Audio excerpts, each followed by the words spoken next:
Dans cette vidéo, nous allons expliquer la notion de nombre dérivé. Prenons comme exemple la courbe représentative de la fonction cube, c'est-à-dire x à la puissance 3, ici représentée en bleu. Nous avons placé sur cette courbe le point A de coordonnées 1, 1. Nous avons placé également un point B, orange, qui a pour abscisse 1,6, mais que nous allons faire bouger sur la courbe. On dit que B est un point flottant. En rouge, nous avons tracé la droite qui joint A et B. On appelle ce type de droite une corde de la courbe bleue. Le logiciel permet de calculer automatiquement la pente ou le coefficient directeur de la corde rouge, ici 5,15.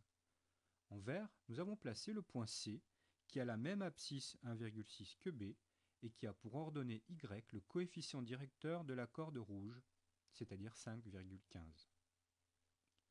Nous allons maintenant faire bouger B dans la direction de A vers la gauche jusqu'à l'abscisse 1,4. Comme nous avons activé la trace du point C, nous pouvons suivre son évolution et constater que la pente de la corde a baissé et vaut maintenant 4,4. Continuons à faire bouger B dans la direction de A jusqu'à l'abscisse 1,2. À présent, la pente de la corde vaut 3,66. Nous remarquons que la corde rouge commence à être très proche de la courbe bleue et nous avons du mal à les distinguer.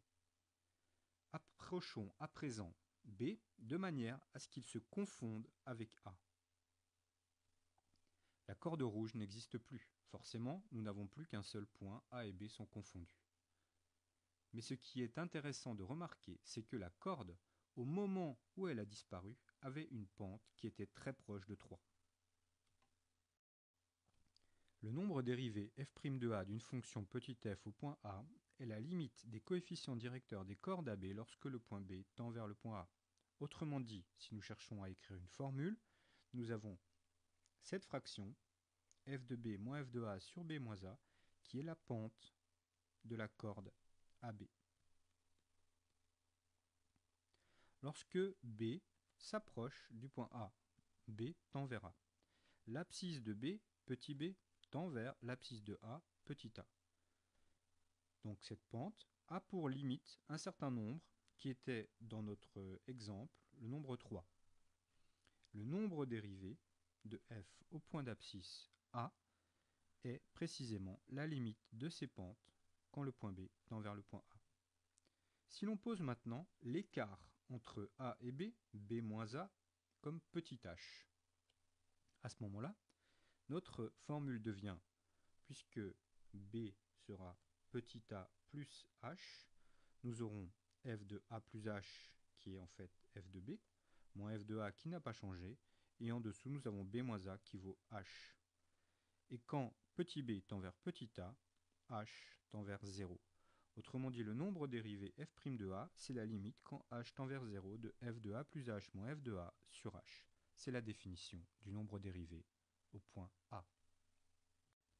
Revenons à notre figure et considérons le point B exactement au même endroit que le point A. Il n'y a plus de corde, mais il y a une tangente en A à la courbe bleue.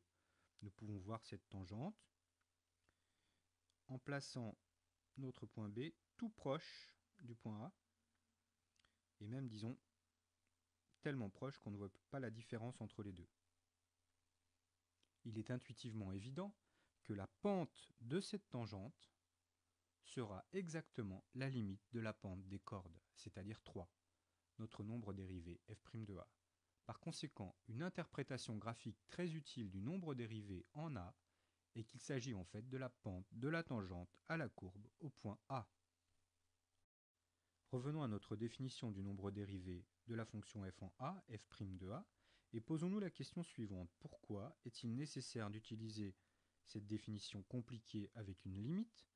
Et pourquoi n'utilisons-nous pas tout simplement le fait que f' de A, c'est la pente de la tangente en A? Nous ne faisons pas ça tout simplement parce qu'on ne saurait pas trouver le coefficient directeur de la tangente directement. En effet, si B est égal à A, autrement dit les points A et B sont au même endroit, l'abscisse petit b est égal à l'abscisse petit a, et donc B moins A, ou H, est égal à 0. De la même manière, f de b est égal à f de a, puisque a et b sont les mêmes valeurs, et le numérateur est égal à 0. Nous obtenons donc un calcul 0 divisé par 0 qui ne nous donne aucun résultat exploitable pour f' de a. Par conséquent, pour calculer vraiment f' de a, on est obligé de faire appel à cette notion de limite.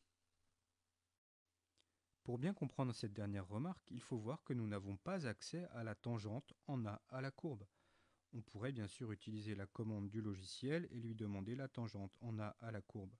Mais cette droite noire est déjà le résultat d'un calcul. Un calcul qui est fait avec des connaissances implémentées dans le logiciel à propos de la dérivée. Mais cette tangente, nous n'y avons pas accès autrement qu'en faisant tendre b vers a de manière à faire coïncider les cordes avec la tangente à la limite. Par conséquent, la définition du nombre dérivé est une définition indispensable qu'on ne peut pas contourner. Merci de votre attention et à bientôt pour une nouvelle vidéo.